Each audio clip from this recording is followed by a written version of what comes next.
ប៉ុននឹងហើយដែលមិនព្រមឆ្លើយនួនល្អឬមួយប៉ុនលោកណែស្នងកំពុងទៅអ្វីឬគិតថាបងមិនស័ក្តិសមនឹងពិសីឆ្លើយមកថ្លៃ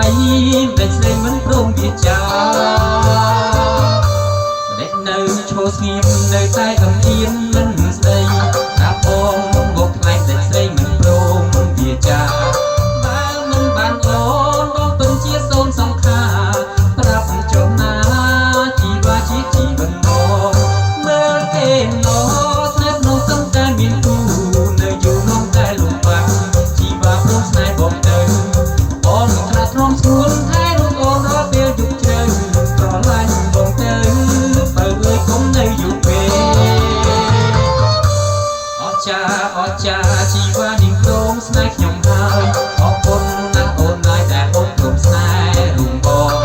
ចាប់ពីថ្ងៃនេះបងនឹងរក្សារ៉ាប់រងស្រស់មូលអងមិនឲ្យអូនព្រួយចិនដា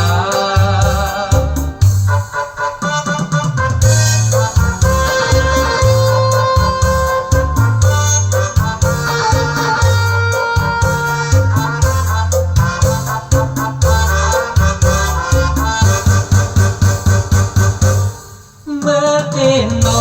ស្នេហ៍ស្នងសឹកតែមានគូនៅយូរនំតែលំបាក់ជីវ៉ាព្រមស្នេហ៍បងទៅ